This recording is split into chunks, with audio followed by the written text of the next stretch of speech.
every vessel has one of these. Every crew member needs to know how to launch it, and there's a proper procedure to launching this raft.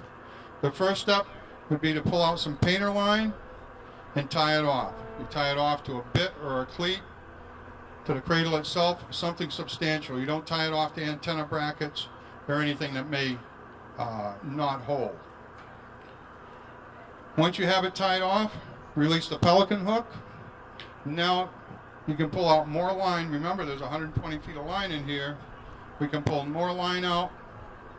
Once we have an appropriate amount of line pulled out, we can throw it over the side of the boat, or we can pass it down to the deck. If we throw it over, we want to throw it over on the lee side. You always want it on the lee side, which is the downwind side, so the wind pushes the raft away from the boat. If we're abandoning ship because of fire, we don't want a rubber raft to come up against a hot steel hull and melt the raft.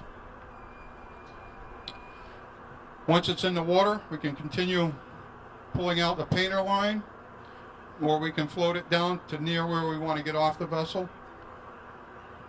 Continue pulling the painter line, keep it as close to the vessel as possible. When you get to the end, you'll feel it, give it a good tug, and it's going to open. Sometimes it's slow motion, sometimes it's very violent. When the raft opens, there's going to be a few things that happen. It automatically deploys a sea anchor. There'll be a light on top that'll start flashing. There'll be a light on the inside that'll turn on automatically. When you enter the raft a day like today, there's batteries in there with slide switches. You want to turn it off. Light's not going to do you any good. Save your batteries. You're going to hear air escaping from the raft. You may see white smoke come out of it. All of this is normal. Once the raft is inflated, we're going to enter the raft. There's a proper procedure to entering the raft. If Radar here twisted his ankles, what do you guys think? We should be a nice guy and put him in first because he's got a twisted ankle? What do you think? No, we're not nice guys. We're not going to put you in first. We're going to get one or two healthy people in, then we're going to send the injured person. Because if we send the injured person in and they get tangled up, nobody gets in, or they could re-injure themselves even more. So get one or two healthy people, then you send anyone who's injured in. Once we're in, all in the raft, we're tied up alongside of the boat's sinking. There's a knife provided near where the painter line is attached to the raft. We cut the line, we're downwind, we're going to drift away from the boat. We've turned on our EPIRB, and we're going to wait for the helicopter or another boat to come and pick us up and be rescued. So are there any questions on the raft or the EPIRB? Okay, at this time we're going to go ahead and launch this raft. Yeah. I'm sorry, I can't hear that. The price? Generally, the price of a raft, a 4-man raft, is about $3,800, just under $4,000, and they go up from there. You know, depending on the size raft, the larger the raft, the more money it is, because there's more supplies in it, more material to bring by manufacture the raft. But generally, they start just under $4,000 and go up from there. Okay. No. Oh, I guess I'm all set. You want to pick a volunteer?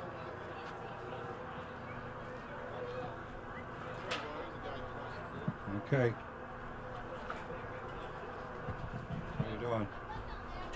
Good. Dan Murphy. Dan Murphy. Are you a fisherman? Yes. Oh, what kind of fishing do you do? Ground fish and scallop. Okay, very good. All right. Grab that raft.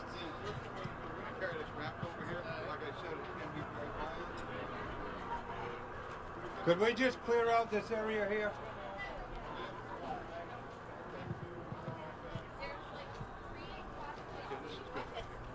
Could we just clear out this area? We're going to deploy a life raft here. It's going to inflate.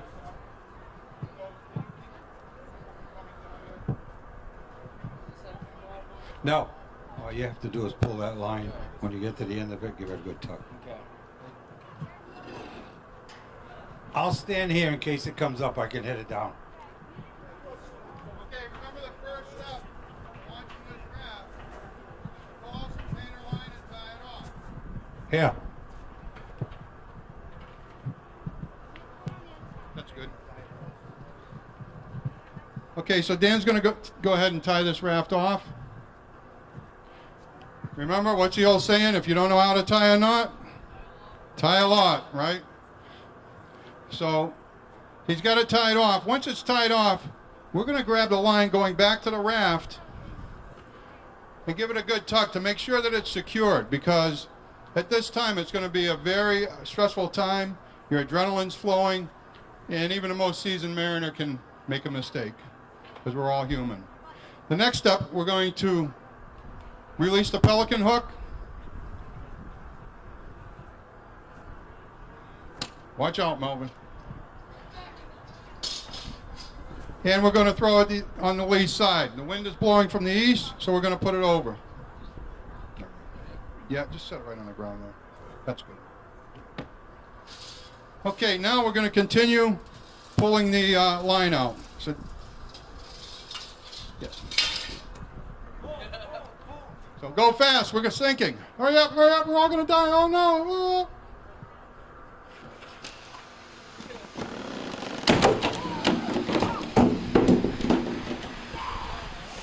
As I said, it can be very violent. If you notice, you hear air escaping. This is normal. And you see the smoke is coming out. This is a combination of CO2 and nitrogen gas. So this raft will inflate equally in cold water or warm water. And that's it. Now we're ready to get in. On the bottom of this raft are ballast bags that will fill with water and help stabilize the raft and slow down the drift, along with the sea anchor. Remember, I said there are certain SOLAS requirements. The reflective tape is one. Here's the light that would turn on. And this is just like the fisherman would find on any one of these vessels. Are there any questions? No. So, okay, that concludes today's demonstration. Thank you.